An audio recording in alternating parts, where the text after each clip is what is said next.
Welcome, Super Earth citizens, to an epic dive into the chaotic, controversial, and ultimately triumphant story of Helldivers 2.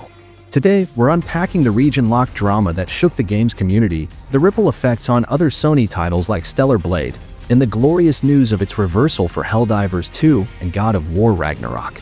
Buckle up, Helldivers. This is a tale of backlash, redemption, and sweet, sweet freedom.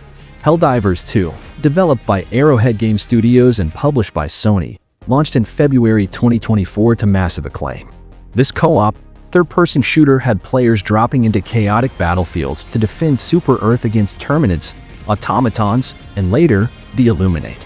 With its addictive gameplay, darkly humorous tone, and community-driven galactic war, it became an instant hit, selling millions and earning a passionate fan base.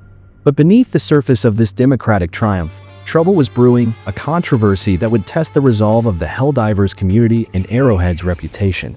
In May 2024, Sony dropped a bombshell. All PC players of Helldivers 2 would need to link a PlayStation Network (PSN) account to continue playing. Sounds simple, right? Not quite. PSN isn't available in nearly 180 countries, meaning players in those regions, like parts of Southeast Asia, Eastern Europe, and smaller territories, were effectively locked out of a game they'd already purchased. This wasn't just a minor inconvenience. Sony doubled down by delisting Helldivers 2 from Steam in 177 countries where PSN wasn't supported. Overnight, players who'd been fighting for Super Earth were barred from playing, their purchases rendered useless. The backlash was swift and brutal. The Helldivers 2 Steam page was review-bombed, with over 215,000 negative reviews flooding in, tanking its rating from overwhelmingly positive to mixed. Forums, Reddit, and X lit up with outrage, with players calling out Sony's decision as tone-deaf and anti-consumer. Arrowhead, caught in the crossfire, tried to push back against Sony's mandate, but their efforts were drowned out by the delisting. The community felt betrayed, and the game's player base took a hit as regions lost access, gutting the global war effort. The damage wasn't just numbers, it was trust. Players who loved the game felt abandoned, and the vibrant community spirit that defined Helldivers 2 took a serious blow. In response to the backlash, Sony walked back the mandatory PSN requirement in May 2024, a rare victory for the community. But here's the catch: the region lock remained. Despite promises that Sony was working on solutions, months passed with no progress. Players in restricted countries were left in limbo, unable to buy or play Helldivers 2 on Steam. The vague assurances felt like empty PR. The community's frustration grew, and Helldivers 2's reputation remained tarnished.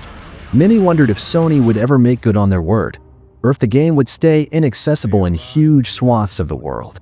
Meanwhile, players in supported regions continued to enjoy updates, new enemies like the Illuminate, and major orders, but the global unity of the galactic war felt fractured. The promise of a reversal seemed like a distant dream. Fast forward to 2025, and history repeated itself. Stellar Blade, another Sony-published PC port, launched to critical acclaim but was slapped with region locks in over 100 countries, despite having no PSN requirement. Sound familiar? The move baffled players and developers alike, with Stellar Blade's team publicly expressing confusion over Sony's decision. Like Helldivers 2, Stellar Blade faced community backlash and negative reviews. The game's Steam page saw complaints from players locked out for no clear reason, echoing the Helldivers 2 fiasco. Sony's region locking habit was starting to look like a pattern, damaging their reputation as a PC publisher. But then, a breakthrough. In early June 2025, Sony quietly lifted the region locks on Stellar Blade, making it available in over 100 previously restricted countries. The move was met with cautious optimism as players and developers celebrated the return of access. Could this be a sign that Sony was finally listening? And now, the moment we've all been waiting for. On June 13, 2025, Sony finally lifted the region locks on Helldivers 2, freeing it in over 100 countries, including the Philippines, the Channel Islands, and more. The news broke via SteamDB, with players on X erupting in celebration, calling it a historic day for Super Earth. The Helldivers 2 community rallied with a new major order, reversed those negative Steam reviews to positive ones, restoring the game's rating to its former glory.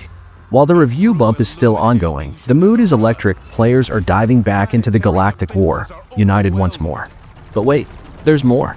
On June 13, 2025, Sony also lifted region locks on other major PC titles: God of War Ragnarok, The Last of Us Part 2 Remastered, and Marvel's Spider-Man 2. These games, which had faced similar PSN-related restrictions, are now accessible to players worldwide, marking a massive win for Sony's PC gaming community. This wasn't just about Helldivers 2, it was a signal that Sony is rethinking its approach to PC ports, moving toward a more inclusive, player-friendly model. The timing, just after Stellar Blade's reversal, suggests Sony's learned from its mistakes. The Helldivers 2 region lock saga was a wild ride, one of frustration, betrayal, and ultimately, redemption. Sony's decision to lift restrictions on Helldivers 2, God of War Ragnarok, and other titles is a victory for players worldwide. It's a reminder that community voices matter, and when we fight for Super Earth, or any game we love, change is possible. So Helldivers, what's next? Will you dive back into the galactic war? Drop a comment below, share your region lock stories, and let's keep spreading managed democracy. Don't forget to like, subscribe, and ring that bell for more gaming deep dives. For Super Earth. Now is the time for full mobilization. Every defender of peace, rally to arms. We will turn our streets into our battlefield, our playgrounds into our theater of war. We will form the clenched fist of democracy and show them what true freedom is.